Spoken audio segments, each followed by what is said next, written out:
Olá pessoal, sejam todos bem-vindos a mais um vídeo do canal Fatos e Curiosidades Bíblicas. E hoje nós vamos trazer um tema muito interessante, muito importante, né? Que fala sobre a mulher do fluxo de sangue e Jairo e sua filha, né? Que se encontrava doente. E essa passagem ela é encontrada no livro de Marcos, capítulo 5, e no livro de Lucas, capítulo 8. São histórias, né, encontradas há mais de 2000 anos, no período de Jesus, né, que vai falar muito com a gente hoje. Então vamos lá, a passagem bíblica.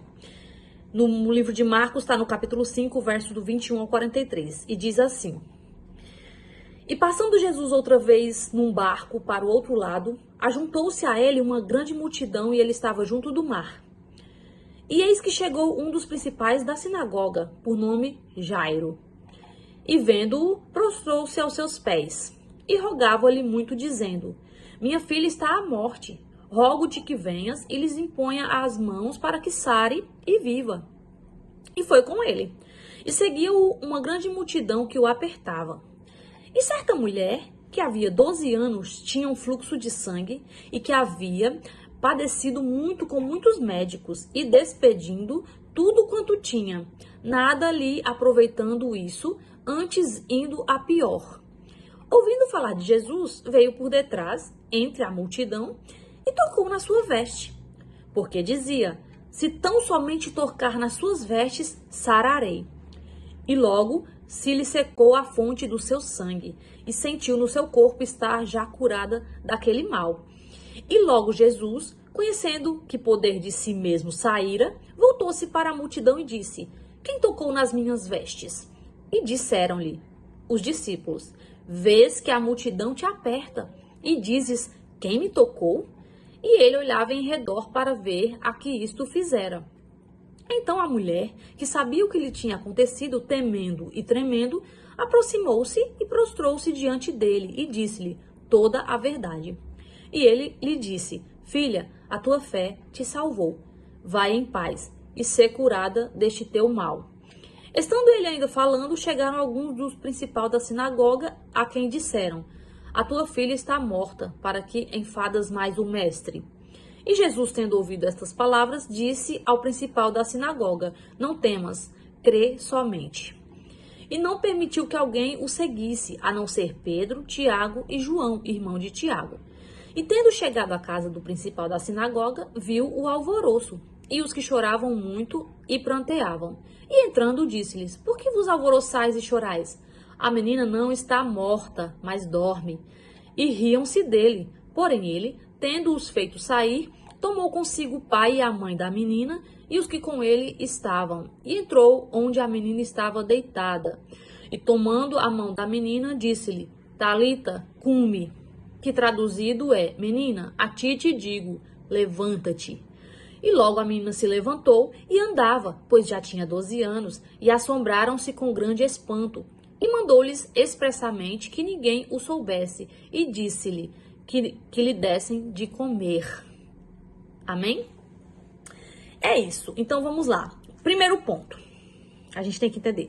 Na cultura judaica, nomes são importantes. Primeiro que a gente tem que entender. Entendeu? Segundo, os hebreus eles valorizavam muito a linhagem genealógica. Entendeu? Tipo, para poder colocar na lista da genealogia, então era necessário ter um nome. Terceiro ponto, o nome é gerador de identidade. Quem tem um nome tem sua identidade na sociedade. E quarto ponto, pessoa sem nome indica pessoa sem identidade. Entendeu? Então, a primeira coisa que a gente tem que entender, Jairo era um homem importante. Um homem importante, ele era um principal da sinagoga, né? Então, ele é um chefe de sinagoga, né? Tipo assim, e na passagem o nome dele é citado, dando identidade a ele, né? E aqui a gente percebe que o escritor bíblico, ele não cita, né? Não dá nome à mulher. Então, tipo assim, ele não mencionou o nome da mulher como ele mencionou o nome de Jairo, né? Então, tipo assim, por que que ele omitiu? Porque ele quis, a partir dali, demonstrar o quanto aquela mulher era rejeitada pela sociedade, entendeu? E aí a pergunta é, mas por que ela era rejeitada, né? Tipo assim, a mulher enferma, ela estava enferma há 12 anos. Ela tinha uma hemorragia há 12 anos. Tipo assim, não cessava, não parava essa hemorragia. Então, tipo assim, ela não tinha vida social, ela não era aceita na sociedade. Ninguém queria ver ela nem de longe, entendeu? Então, tipo assim, tanto ela tinha medo do povo, como o povo tinha receio, né? Medo dela. Porque pra eles ela era totalmente impura, né? Então, tipo assim, e outra, ela não tinha poder aquisitivo, não tinha um patamar como Jairo, né? Jairo, ele era um principal da sinagoga, então ele era chefe de sinagoga, né? Já ela, tipo assim, primeiro ela nem é citado o nome, então quando não é citado o nome, ela não tem identidade, ela não tem uma colocação na sociedade, né? Era sozinha, porque muito provavelmente ela a família dela já tinha largado ela, porque na tradição, a pessoa que tinha algum tipo de deficiência ou que era impura, ela não podia conviver com ninguém, entendeu? Então, muito provavelmente ela tinha sido também largada pela família. Já estava na rua, né, sozinha, tipo, se escondendo pelas cavernas e coisa e tal. Né, tipo, e estava totalmente afastada do convívio social, né? A gente tem que ver que, porque a gente pode ver em Levítico, né, do que fala dessa situação dela. Levítico, capítulo 15, verso 19, que fala o seguinte: mas a mulher, quando tiver fluxo, e o seu fluxo de sangue estiver na sua carne, estará 7 dias na sua separação, e qualquer que a tocar será imundo até a tarde. Então vamos lá, além de perder a sua saúde, né, ela tinha perdido tudo que ela tinha de riqueza.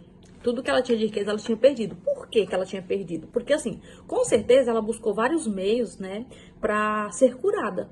Então, provavelmente comprou muitos remédios, provavelmente ela buscou muitos médicos, né, porém ela não conseguiu essa cura, né, não é à toa, ela tava há 12 anos já sofrendo desse mal, né. Só que a gente tem que ver mais um ponto. Jairo, naquele momento em que Jairo encontra Jesus, ele faz o que? Ele se prostra. A palavra fala que ele se prostra nos pés de Jesus, né? Ele podia fazer isso. Ele tinha essa condição social para se prostrar aos pés de Jesus, né? Ele tinha o direito, né, na sociedade, para a sociedade. Ele tinha o direito e podia exercer, né, aquele direito, tipo, por ser chefe de sinagoga, ele podia se prostrar diante de Jesus, né, para implorar, né, pela saúde da filha dele, tipo. Já a mulher, ela sequer podia aparecer, sequer ela podia se aproximar da multidão para poder. É tanto que você vê que ela vem como? Ela vem escondidinha, por detrás, a multidão se soca ali por meio para poder tentar, né, alcançar a veste de Jesus, né?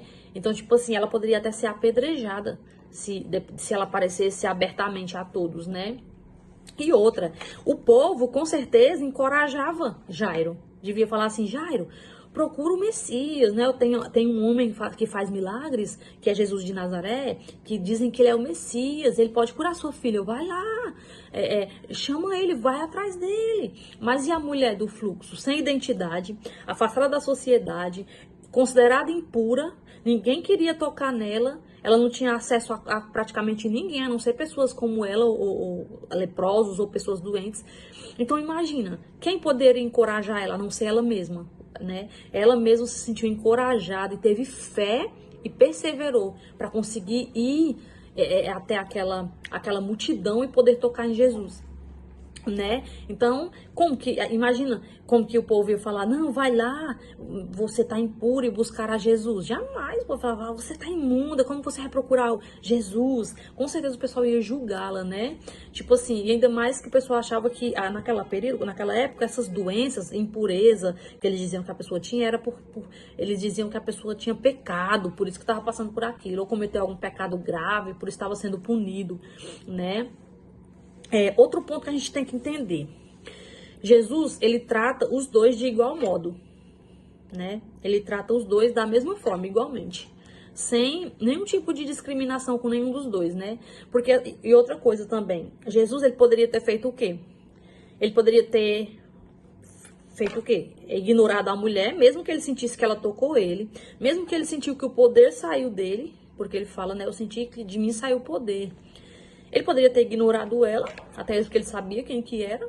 Poderia ter ido direto a Jairo, pela posição social que ele tinha, pelo poderio aquisitivo, pela forma que ele era, né, reconhecido diante da sociedade.